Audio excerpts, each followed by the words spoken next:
Bien, como hemos seguido la narrativa del Evangelio de Marcos desde meses, desde el principio del año pasado, y ya estamos en la última semana final, la semana final del ministerio del oficio mesiánico de Jesús. Ya hace 2 semanas vimos la entrada triunfal en Jerusalén y la semana pasada vimos la expulsión de los mercaderes del templo por parte de Jesús en el capítulo 11. Hoy vamos a hablar, si ustedes tienen Biblias en sus manos, hoy vamos a hablar del capítulo 11, versículo 27 hasta el 12:12. Repito, 11:27 al 12:12. Antes de empezar, quiero hacer como dicen en inglés, un disclaimer. Quiero hacer una advertencia. La primera parte de esta lectura es, digamos, todo público.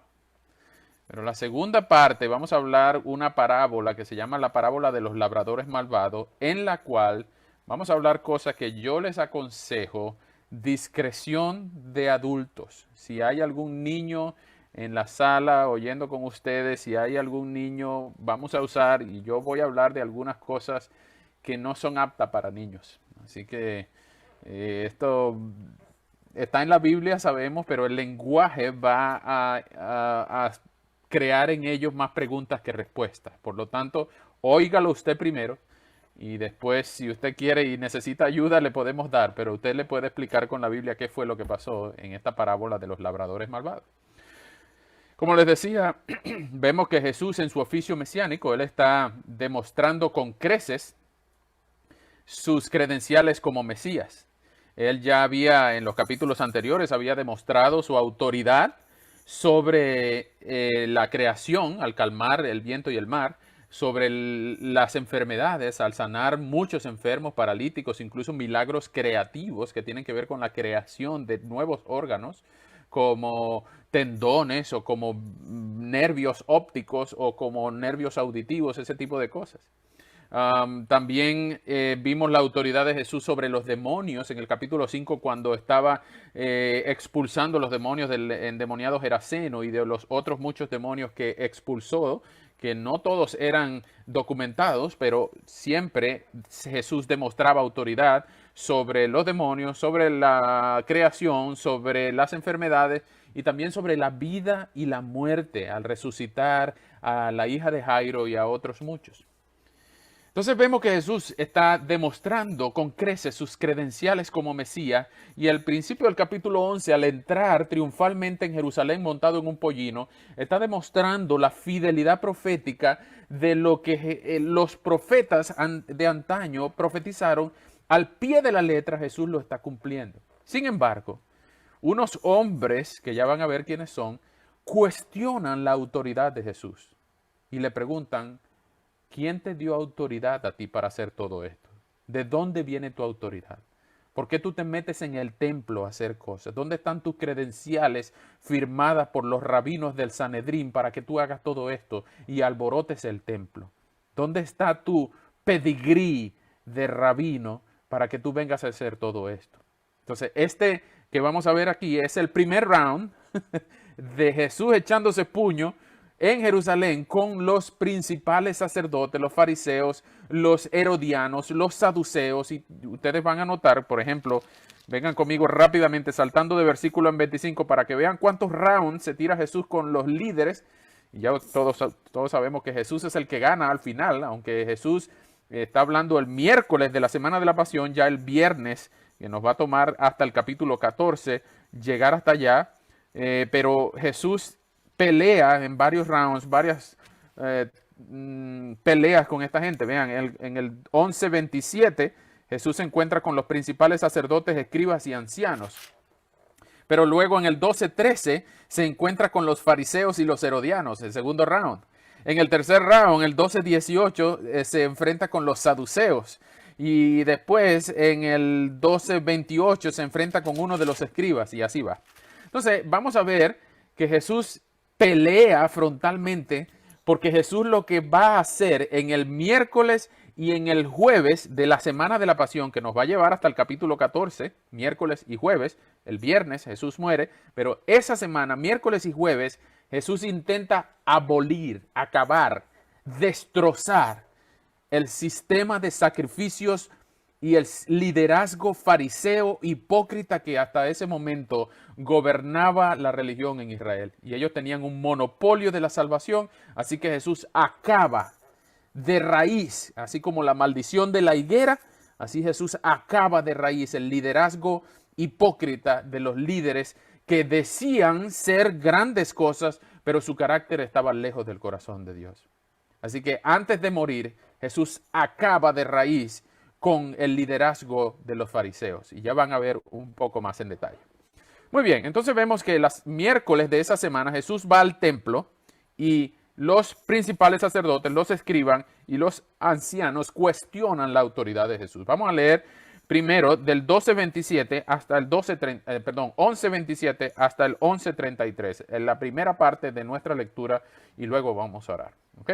Dice así: volvieron a Jerusalén, y mientras Jesús andaba por el templo, los principales sacerdotes y escribas y los ancianos se le acercaron y le preguntaron: ¿con qué autoridad haces todo esto?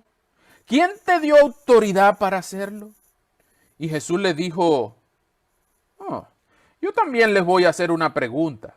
Si me la responden, entonces les diré con qué autoridad hago esto. Díganme, ¿el bautismo de Juan era del cielo o de los hombres? Y el silencio sepulcral. Y ellos comenzaron a discutir entre sí. Si decimos que era del cielo, seguramente él nos dirá: entonces, ¿por qué no le creyeron? Y si decimos que era de los hombres, pero es que tenían miedo de la gente, pues todos consideraban que Juan era un verdadero profeta. Entonces le respondieron a Jesús: no lo sabemos. Y Jesús les dijo: pues yo tampoco voy a decirles con qué autoridad hago todo esto. Hey, Jesús es sabio. Jesús es muy sabio. Vamos a orar. Señor, muchas gracias por tu palabra. Y ahora, cuando algunos cuestionan la autoridad de Jesús, nosotros, Señor, acá, muchos años después, rogamos tu dirección, tu intervención en nuestra vida para entender la autoridad de Jesús a la luz de este pasaje. Rogamos, Señor, que tú mismo nos edifiques, tú mismo ejerzas tu autoridad amorosa y soberana sobre nuestra iglesia, sobre nuestras familias y sobre nuestras almas.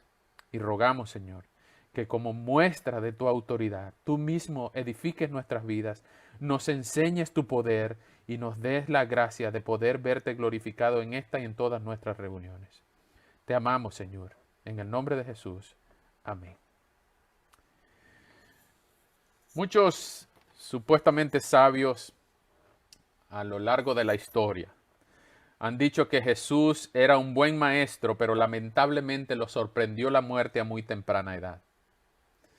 Muchos han dicho que si Jesús hubiera llegado a viejo, hubiera tenido una tremenda influencia en el mundo mucho más grande que la que tiene ahora mismo. Pero lamentablemente lo sorprendió la muerte a temprana edad. Eso es lo que dicen algunos, pero no es lo que enseña la Biblia. Nada más lejos de la verdad. Jesús no lo sorprendió la muerte. Jesús predijo su muerte varias veces, desde ya el capítulo 8, capítulo 9, capítulo 10 y ahora en el capítulo 11, Jesús predice su muerte. Por lo tanto, esto no solamente da evidencia de la omnisciencia de Jesús, sino también evidencia la autoridad de Jesús, que nadie le quita su vida, sino que él mismo dijo: yo la pongo en rescate por muchos y la vuelvo a tomar. Eso es autoridad. Cuando una persona se muere porque Dios lo quiso. Pero Jesús se murió cuando Él quiso y volvió a tomar su vida al tercer día, resucitando en gloria. Así que Jesús tiene toda autoridad sobre el cielo y la tierra. Jesús tiene poder, Jesús tiene conocimiento, Jesús tiene capacidad de Dios aún en cuerpo humano. Y esa encarnación es lo que nosotros entendemos como la naturaleza hipostática, completamente Dios, completamente hombre al mismo tiempo. Pero estos hombres que están cuestionando la autoridad de Jesús se encontraron con una respuesta muy típica al estilo de los rabinos que respondían en sus debates con otra pregunta. Estos hombres que estaban cuestionando la autoridad de Jesús y buscándole el permiso, el título, el pedigrí o la alcurnia o los permisos que lo avalaban a él para poder ejercer este tipo de autoridad, se encontraron con una preparación y una sabiduría nunca antes enfrentada para estos hombres terrenales. Pero Jesús responde con una pregunta que dejó con la boca abierta a estos hombres. Cuando le preguntan a Jesús con qué autoridad haces esto o de parte de quién tú vienes, Jesús les responde con una pregunta diciendo, bueno, si ustedes me dicen de quién era el bautismo de Juan, yo les respondo, ¿era de Dios o de los hombres? Esta pregunta es una pregunta que los deja entre la espada y la pared porque ellos mismos debaten entre ellos. Imagínense la conversación murmurando con sonidos diciendo, si decimos que era del cielo, van a decir, ¿por qué no lo protegimos? ¿Por qué no le creímos? ¿Por qué no nos bautizamos con Juan? Pero si decimos que era de los hombres, esta gente nos va a caer encima. Vean que esa gente, que los principales sacerdotes temían a la gente. Eso es lo que dice el versículo 32. Entonces, vemos que Jesús reprende a estos hombres con una pregunta, dejándolos sin defensa, y al final los fariseos, los principales sacerdotes, los ancianos y los escribas hicieron como algunos adolescentes, se encogieron de hombros y dijeron, no sabemos. No es que no sabían, es que no querían responder lo que sí sabían. Ellos sabían que Juan era un profeta de Dios, pero ellos consintieron cuando Herodes le mandó a cortar la cabeza en el capítulo 6. Ahora, estos prefirieron mentir antes que reconocer la grandeza de Juan el Bautista. Y dicho sea de paso, no se puede aceptar a Juan el Bautista pero no a Jesús. Y no se puede tampoco aceptar a Jesús soltando a Juan el Bautista. No, es un combo. Porque Juan el Bautista era el heraldo del Mesías, que vino a preparar el camino, del cual Juan el Bautista, en el mismo evangelio de Juan el amado, el discípulo, en el capítulo 1, versículo 29, Juan el Bautista dice de Jesús, he aquí el Cordero de Dios que quita el pecado del mundo. Por lo tanto, no podemos creer en Jesús sin creer en Juan, y no podemos tampoco creer en Juan sin creer en Jesús. Es un combo, o aceptas a los dos o rechazas a los dos. Pero en este caso, estos hombres prefirieron mentir diciendo no sabemos de dónde vino Juan, no sabemos si el bautismo de Juan, donde Dios mismo dijo, he aquí mi hijo amado, este es mi hijo amado, hablando de Jesús, en el cual tengo complacencia. Este es mi hijo amado en aquel bautismo famoso de Jesús por parte de Juan el Bautista. Ese episodio no quedó allí, sino que Jesús silencia la boca cuestionadora de estos hombres con esa pregunta quirúrgicamente diseñada para dejarlos sin defensa y dejarlos al escarnio público de estos hombres que temían el qué dirán de la población. Recuerden, estamos en las fechas de la Pascua. Dentro de un día, el día siguiente de esta confrontación de Jesús con los principales sacerdotes, los escribas y los ancianos, el día siguiente iba a ser la Pascua, que celebraba la liberación del pueblo de Israel de la esclavitud en Egipto, en Éxodo 12. Por lo tanto, esta confrontación añade más tensión al clima tenso que ya Jesús había empezado el domingo, que algunos llaman Domingo de Ramos o la entrada triunfal, días antes de este día miércoles de la Semana de la Pasión. Ahora, Jesús, al ver que estos hombres mienten al decir no sabemos, Jesús les dice, pues yo tampoco les digo de parte de quién yo hago todas estas cosas. Yo tampoco les voy a decir con qué autoridad. Sin embargo, aquí viene la segunda parte que no es apta para niños. Por favor, presten mucha atención, porque lo que viene es fuerte. Y cuando les digo fuerte, es que yo lloré al preparar este sermón, leyendo lo que ustedes van a oír. No tienen que llorar si no quieren, pero les garantizo que les va a impactar lo que van a saber aquí. Jesús les responde, no les digo, yo tampoco voy a decirles con qué autoridad hago todo esto. Sin embargo, les cuenta una parábola. Les cuenta una parábola. ¿Cuál parábola? Lo que muchos han llamado la parábola de los labradores malvados. Y ya vamos a leerla. Quiero empezar diciéndoles que hay aproximadamente 40 parábolas en el Nuevo Testamento. Y Marcos enseña en los capítulos anteriores que Jesús habla en parábolas con dos objetivos principales. Para que los que tengan que entender entiendan, y para que los que no tengan que entender sean confundidos. Es decir, que algunas parábolas fueron muy claras y algunas parábolas fueron muy confusas para los que no tenían que entender, pero para los que tenían que entender, entendieron claramente. Las parábolas están diseñadas con una verdad espiritual escondida, una verdad espiritual escondida por una verdad terrenal. El lenguaje del cielo escondido en el lenguaje de la tierra. Una verdad aparente enseñando una verdad que Jesús quiere ilustrar. Ese es el método de las parábolas. Jesús enseña en parábola de esa manera. Ahora, esta parábola en particular, de las 40 aproximadamente que hay en el Nuevo Testamento, ustedes siempre que vayan a interpretar una parábola, siempre tienen que tener muy en cuenta a quién Jesús les está diciendo esta parábola. ¿A quién? ¿Cuál es la audiencia que está escuchando a Jesús? Y ustedes ven en el versículo 11-27 que Jesús le está diciendo esta parábola a esos hombres que no sabían supuestamente de dónde venía Juan. Es decir, 11:27, los principales sacerdotes, los escribas y los ancianos. Les contó una parábola, dice el 12:1. Pero esta parábola en particular, ellos sí la entendieron clarita.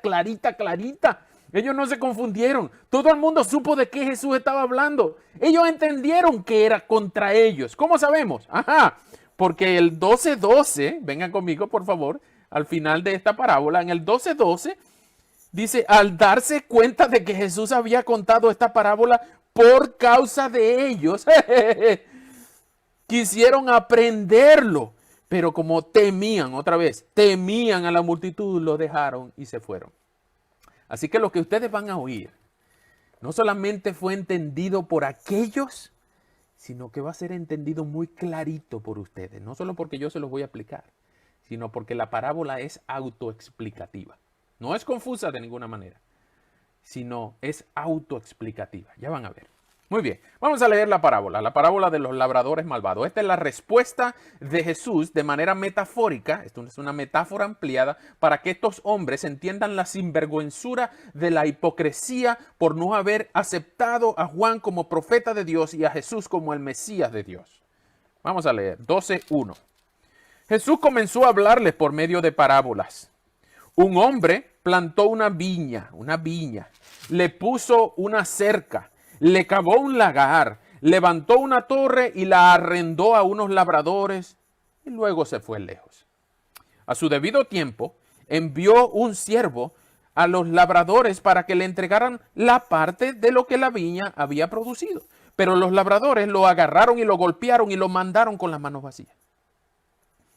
Volvió a enviarles otro siervo, pero a este lo descalabraron. Me gusta esa palabra. Esa palabra descalabrar significa golpearlo en la cabeza y dejarlo mareado. Lo descalabraron y lo insultaron. Y volvió a enviar otro más y a este lo mataron.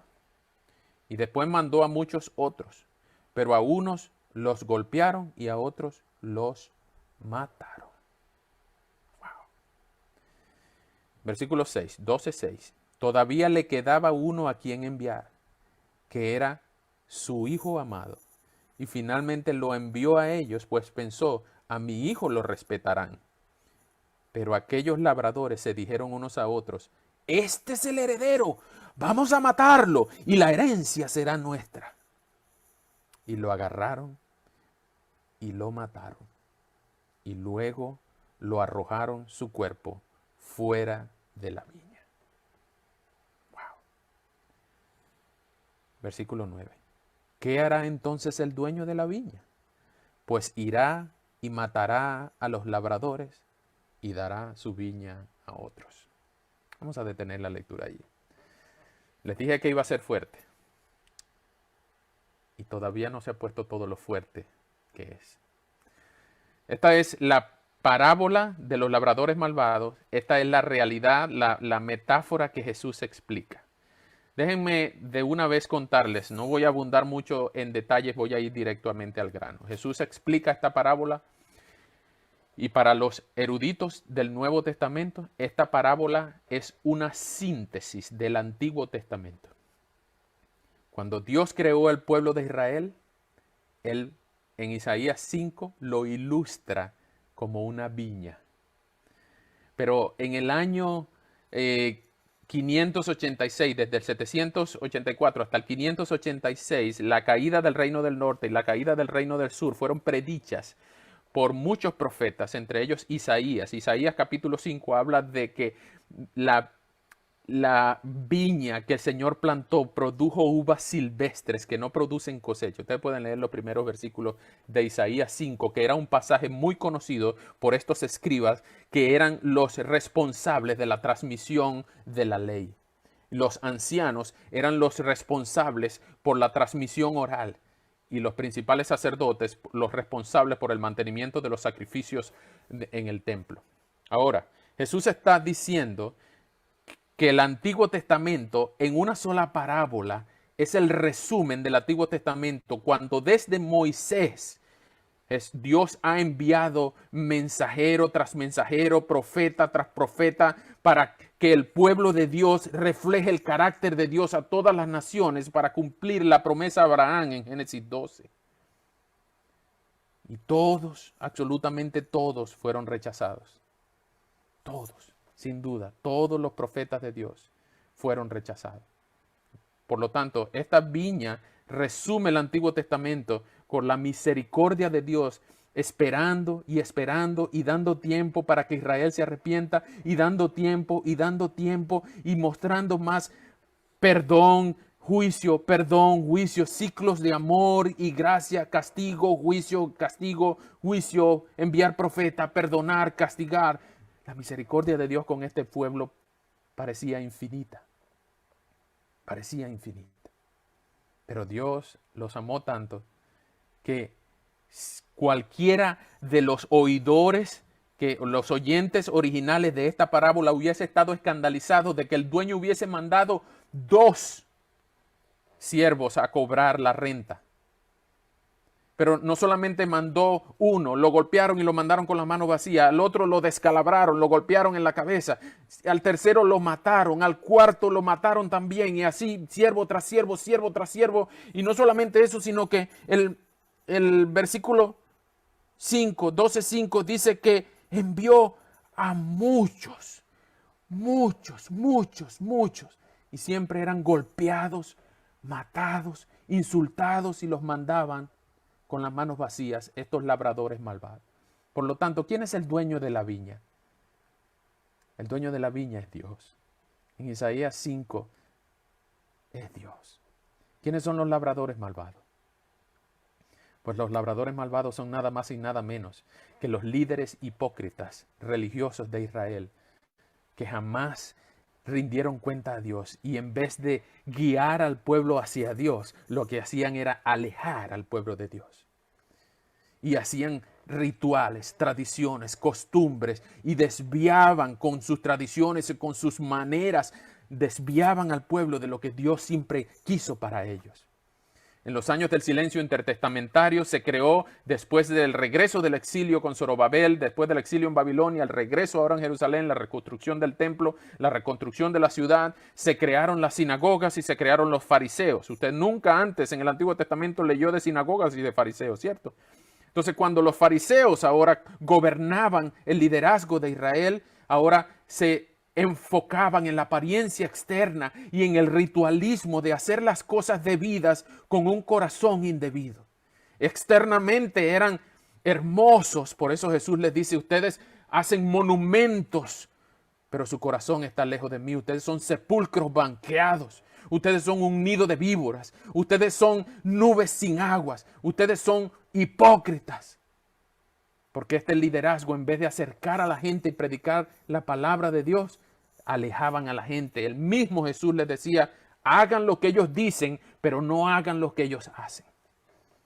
Por lo tanto, lo que ustedes van a ver aquí es que Jesús está igualando a los labradores malvados y asesinos, mentirosos, con los líderes hipócritas de la religión judía. Y así como en la higuera estéril, Jesús acaba de raíz con el liderazgo hipócrita y ahora le dará la viña a otros, que ya van a ver quiénes son. Y estos labradores malvados, identificados ahora como los líderes de Israel, ellos entendieron que estaban hablando de él, que estaban hablando de ellos, entendieron que Jesús estaba hablando de ellos y decidieron matarlo por eso.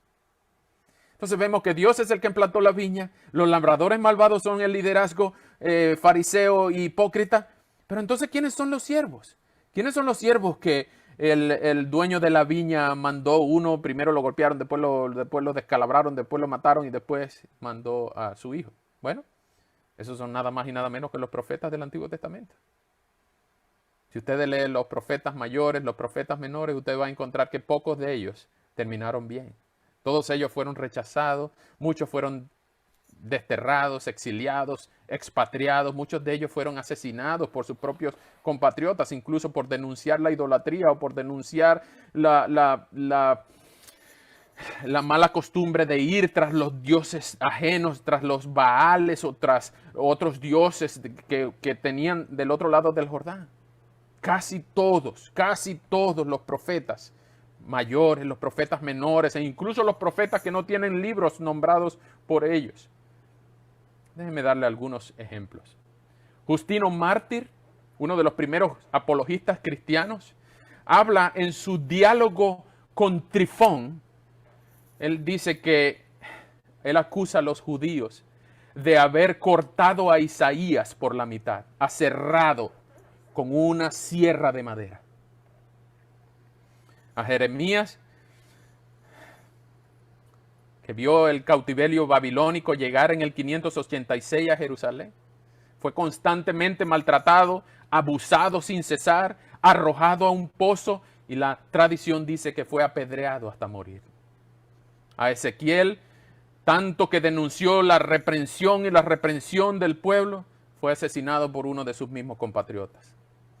Esto es Justino Mártir en su diálogo con Trifón. Amós tuvo que correr por su vida. Murió exiliado.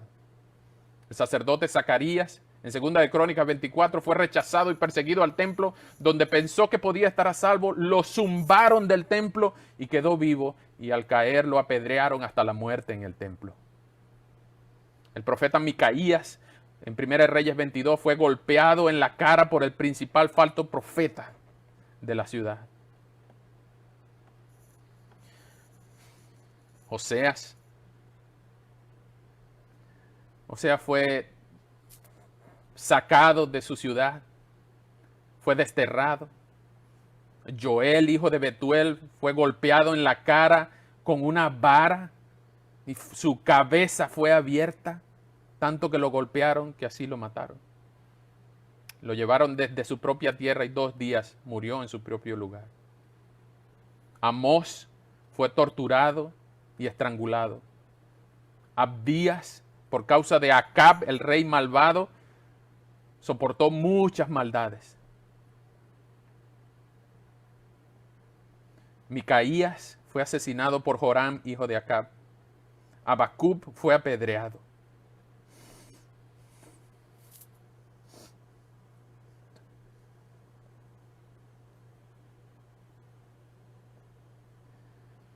Ezequiel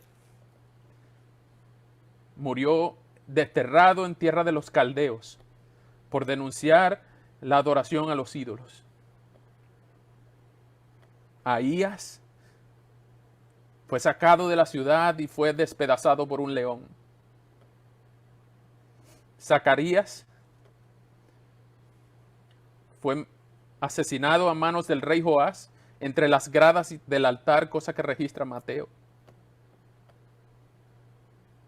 Pocos de ellos, hermanos.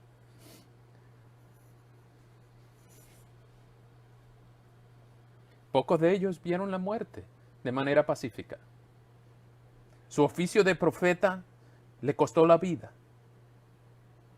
Pocos de ellos pudieron llegar a viejos felices con sus familias, Porque todos los profetas de Dios fueron torturados, martirizados por el pueblo de Dios, por el supuesto pueblo de Dios, liderado por unos supuestos líderes que eran unos labradores malvados. Y ahí no concluye la historia. Uno tras otro, los profetas, los mensajeros, los siervos fueron golpeados, fueron rechazados, fueron incluso asesinados. Y los oyentes originales hubieran dicho, pero ¿por qué sigue enviando mensajeros el dueño de la viña? Tenía que haber ido con un ejército para cobrarles la vida de sus siervos. Pero esto es lo grande de esta historia y lo grande e inexplicable de la gracia de Dios. Que cuando Dios vio que no le quedaba ni un siervo, Él mismo dice, le quedaba a uno, en el versículo 12:6 de Marcos, todavía le quedaba uno por quien enviar. Y ya no era un siervo, sino que era su hijo, su único hijo, su hijo amado. ¿Le recuerda algo familiar la historia? Pensando el dueño, diciendo, a mi hijo sí lo respetarán, pero aquellos labradores hicieron 3 cosas con el hijo. No solamente hicieron lo mismo con los siervos anteriores, sino que lo golpearon. Vean el versículo 7. Este es el heredero, vamos a matarlo. Ahora se querían quedar con el negocio. Y lo agarraron en el versículo otro, lo capturaron, lo agarraron, lo mataron y luego arrojaron su cuerpo fuera de la viña. Arrojar su cuerpo fuera de la viña es una figura de abandonar el cuerpo, no darle una sepultura digna, sino que abandonar el cuerpo a la suerte de los animales de rapiña, de los que destrozan las carnes y no darle una sepultura digna.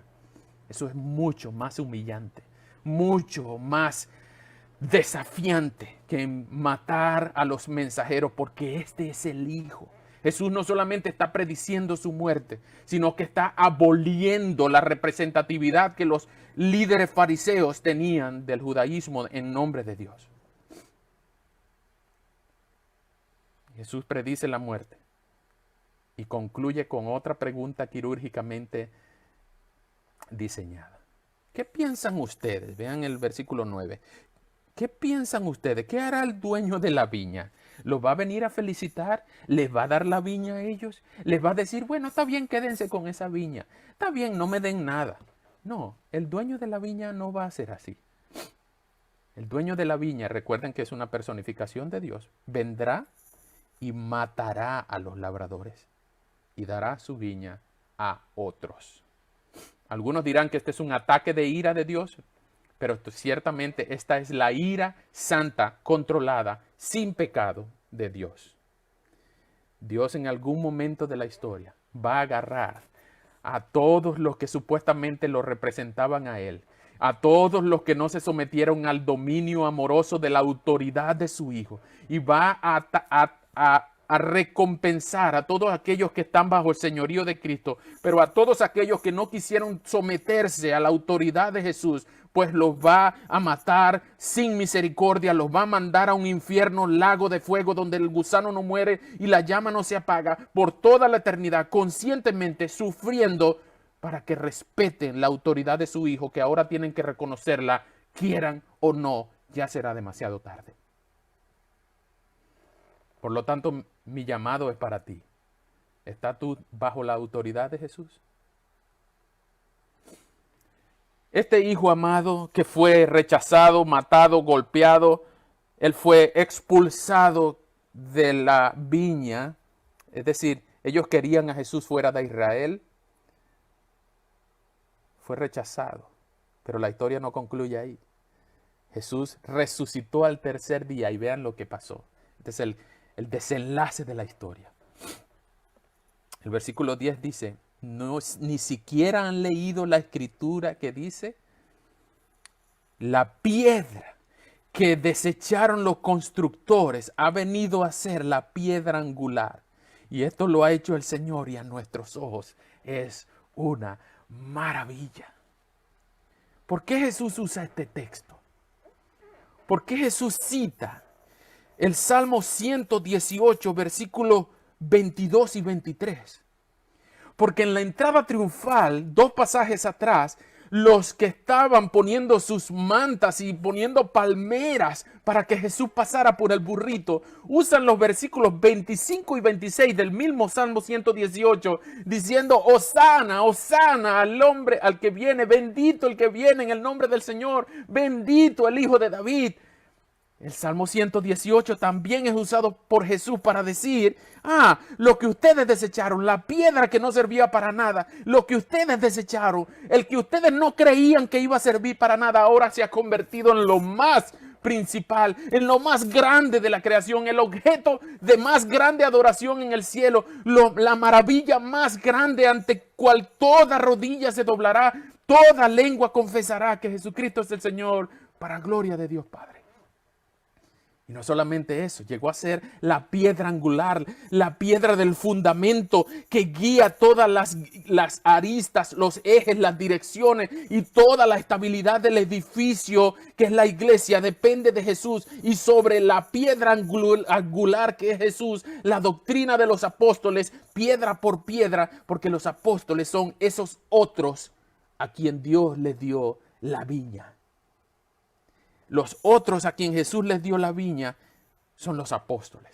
¿Por qué? ¿Cómo sabemos esto? Porque ahora es el fundamento de los apóstoles, la doctrina de los apóstoles, las que tenemos que estudiar. No la doctrina rabínica, sino la doctrina de los apóstoles. Según Mateo 20:19, todos los 12 apóstoles, no Judas, sino Matías, los dos, ni siquiera Pablo, los 12 originales, ellos tendrán cada uno un trono para juzgar a las 12 tribus de Israel.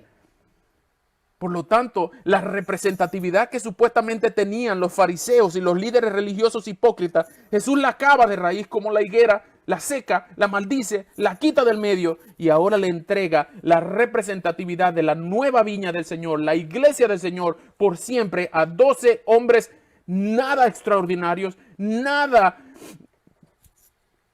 influyentes, nada poderosos, pero que ahora están basados en el fundamento de la piedra angular que es Jesucristo, quien vive y reina por los siglos. Vengan conmigo, por favor, a Efesios 2. Jesús es la piedra angular. Efesios 2, vamos a leer del 17 al 23. Efesios 2, 17 al 23. Dice así: Él vino a ustedes, perdón, este es Jesús. Él vino y a ustedes que estaban lejos les anunció las buenas nuevas de paz, lo mismo que a los que estaban cerca. Por medio de él, unos y otros tenemos acceso al Padre en un mismo espíritu. Por lo tanto, miren esto, detallen esto por favor. Por lo tanto, ustedes ya no son extranjeros ni advenedizos, sino conciudadanos de los santos y miembros de la familia de Dios, y están edificados sobre el fundamento de los apóstoles y profetas, cuya principal piedra angular es Jesucristo mismo. En Cristo, todo el edificio bien coordinado va creciendo para llegar a ser un templo santo en el Señor. En Cristo también ustedes son edificados en unión con Él para que allí habite Dios en el Espíritu. ¡Wow! Lo que aquellos desecharon, que no quisieron aceptar al Mesías, ahora se ha convertido en el Señor de todos. Lo mismo, lenguaje parecido hay en Primera de Pedro 2. Vengan conmigo, por favor, Primera de Pedro 2, 4, donde se dice que no solo Jesús es la piedra angular, sino que nosotros también somos piedras, pero piedras vivas. Vengan conmigo, por favor, a 1 de Pedro 2, 4 al 8. Dice así: Acérquense a él, la piedra viva que los hombres desecharon, pero que para Dios es una piedra escogida y preciosa. Y ustedes también, como piedras vivas, sean edificados como casa espiritual y sacerdocio santo para ofrecer sacrificios espirituales que Dios acepte por medio de Jesucristo. Por eso dice la Escritura: miren, yo pongo en Sión la piedra principal angular, escogida y preciosa, y el que crea en ella no será avergonzado. Para ustedes, los que creen, Él es de gran valor, pero para los que no creen, la piedra que desecharon los edificadores ha llegado a ser la piedra angular y también una piedra de tropiezo y una roca que hace tropezar. Porque al ser desobedientes, ellos tropiezan en la palabra, para lo cual ya estaban destinados. ¡Wow, hermano! Esto es poderoso. Esto es increíble. Esta no es una parábola cualquiera. Esta es la parábola que sintetiza el Antiguo Testamento, acaba de raíz el liderazgo fariseo e implanta la viña del Señor con nuevos labradores dignos del llamado de Jesucristo sobre el fundamento que es Cristo, la doctrina de los apóstoles, tú y yo, bajo la autoridad indudable de Jesús. Ahora, ¿cómo aplicamos esto a nuestras vidas hoy? Esto es grueso de tragar, grueso de entender. Pero lo primero que tenemos que entender es que Jesús tiene autoridad. Lo que no le respondió a los principales sacerdotes, ancianos y escribas, sino lo responde a nosotros. Jesús tiene toda autoridad. Él en Mateo 28:19 dice, toda autoridad me es dada en el cielo y en la tierra. Por lo tanto, Él tiene toda autoridad. Él tiene toda autoridad sobre tu vida, incluso si tú no lo reconoces. Algún día lo harás. Ojalá no sea tarde. Jesús tiene autoridad sobre tu vida, no lo dudes. Y Él aún te está invitando a venir a los pies de la cruz, a dejar tu pecado atrás, a arrepentirte y a disfrutar la autoridad amorosa del Jesús que todavía está ofreciendo salvación a todos aquellos que vienen a Él en arrepentimiento y fe. A todos los que ponen su confianza en Jesús como sustituto en la cruz. A todos los que alguna vez tienen la misma esperanza de resucitar. A todos aquellos que entienden que no hay vida fuera de la viña. Que entienden que el único en el que tenemos salvación es en Jesucristo. Jesús tiene autoridad sobre tu vida. Tú has reconocido y te has rendido ante la autoridad amorosa de Jesús. Si no lo has hecho, no tardes más, porque la oferta no dura para siempre. En algún momento, Él vendrá.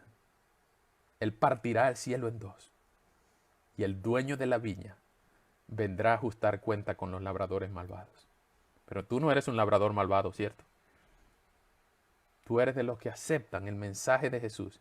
Y el evangelio produce en ti el deseo de querer y ver todo pecado mucho menos atractivo que Jesús. Jesús es glorioso y su esplendor, su belleza, su hermosura, su santidad es mucho, mucho más atractiva que cualquier pecado que te pueda estar alejando de Él. Pero no solamente eso, Jesús tiene toda autoridad sobre las tradiciones. Los fariseos, los principales sacerdotes, los ancianos y los escribas estaban aferrados a sus tradiciones. Y algunos de nosotros que venimos del catolicismo podemos decir, es que en mi pueblo siempre lo han hecho así. En mi casa, en mi familia siempre hemos orado a la virgencita esta o al santo tal o a la estampita tal. Siempre hemos usado escapularios, bautizamos a los niños chiquitos para que no se lo lleven los encantados. Vamos caminando de rodillas para tal lugar para pagarle una promesa a Dios para que Dios pueda bendecirme. Esas son tradiciones. Tradiciones no solamente extra bíblicas, sino antibíblicas, que no están de acuerdo con la revelación de Dios. En ninguna parte de la Biblia ustedes van a encontrarla. Por lo tanto, Dios tiene autoridad para abolir todas las tradiciones que no están de acuerdo a su palabra y ahora implantar la palabra de Dios como la verdadera guía de la viña de la iglesia del Señor. ¿Estás tú bajo la autoridad de Cristo a la luz de su palabra? Y por último, hermanos, si decimos que Jesús es la roca angular, la piedra más importante de toda la edificación de nuestra fe, del reino incluso, cuando Juan llegó al cielo y pudo ver por un huequito lo que la adoración celestial de los 24 ancianos, dice, he aquí, vi al Cordero. Porque el Cordero es el objeto más resplandeciente del cielo. Es lo que atrae todas las miradas. Es lo que más captó la atención de Juan cuando pudo ver por un huequito la visión del Apocalipsis. Y si Jesús es la piedra angular, es la roca de los siglos, es nuestro escondedero, nuestra torre fuerte. Jesús es la roca de los siglos. No podemos sino fundar nuestra vida sobre la roca. No sobre la arena, sino sobre la roca. Pregunto, ¿tu vida está fundamentada sobre la roca? ¿Todo lo que diga Jesús para ti es ley incondicional? ¿Puedes tú decir que tú no eres uno de los fariseos, de los labradores malvados, de los hipócritas, de los incrédulos, de los que se complacían, de los que gritaban crucifícale? No, Tú debes ser uno que tiene su vida fundamentada en la roca.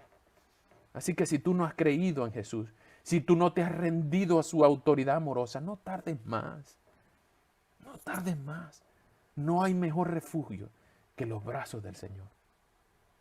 Y saben, es muy probable que como los profetas podamos ver una muerte difícil, una muerte de martirio. No solamente los profetas del Antiguo Testamento murieron martirizados, sino que también los apóstoles, los primeros cristianos. Los apóstoles fueron, Juan fue casi hervido en aceite hirviendo, Pedro murió crucificado de cabeza, Jacobo fue decapitado y muchos otros fueron traspasados a espada. Los primeros cristianos eran incendiados como antorchas humanas en el circo romano y fueran despedazados por las fieras. Así que antes del 325, todavía la vida para los cristianos era muy difícil. Muchos de nosotros incluso veremos muertes difíciles, pero Jesús dijo que somos bienaventurados. Si nos maldicen, si nos vituperan, si nos hacen cualquier clase de mal, mintiendo, haciéndolo injustamente, somos bienaventurados. Porque nuestra vida está fundamentada en la roca de los siglos, que es nuestro Señor Jesucristo, quien tiene toda la autoridad. Por lo tanto, la muerte de un cristiano, según el Salmo 116:15, honrosa, es al Señor la muerte de uno de sus santos. A lo mejor veremos una muerte terrible por la causa de Cristo. ¿Quién sabe? A lo mejor no, pero podemos decir como Daniel, si el Señor nos libra o no de las brasas ardientes Nabucodonosor, nosotros igual, si nos libra o no nos libra, no nos arrodillaremos ante la estatua de un ídolo que no es el Dios de los cielos. Tu vida está fundamentada en la roca. ¿Estás disfrutando ser gobernado por la autoridad de Jesús? Yo oro que así sea. Y que el Señor nos dé la bendición de poder disfrutar de su autoridad y hablarle a otros del señorío, de la soberanía, del amor del Dios que tiene toda autoridad. Vamos a orar. Señor, muchas gracias por tu palabra. Gracias por la bendición que nos das de considerar como eternas las bondades y las bendiciones de todo lo que tú nos has dado en tu palabra. Rogamos, Señor, que tú nos des cada día más de Cristo. Gracias por enviar a mensajero tras mensajero, tus siervos, los profetas, desde hace años. Gracias por aquellos que nos hablaron el Evangelio antes. Gracias, Señor, por todos aquellos que vendrán, por los que falten. Y gracias también, Señor, por aquellos que creerán, porque tú nos usas para hablarles de ti. Tu viña, Señor, se mantiene intacta. Tu viña, Señor, siempre ha florecido a tiempo, a tu tiempo. Tu viña, Señor, siempre ha contado con un remanente que nunca cesará porque tú la has diseñado así. Te rogamos, Señor, que cada vez más tú purifiques tu viña, que nos des la bendición de poder ser contados con esos otros que ahora son edificados sobre la piedra, sobre el fundamento de Jesucristo, la doctrina de los apóstoles, y nosotros como piedras vivas podemos ver el crecimiento de todo el edificio sobre el cual podemos deleitarnos en nuestra amada iglesia y en otras muchas iglesias en el planeta. Bendice a tu viña, Señor. Ejerce tu autoridad amorosa sobre muchos y te lo rogamos, Señor, que edifiques tu viña, tu iglesia. Te amamos, Señor. En el nombre de Jesús. Amén. Que Dios les bendiga.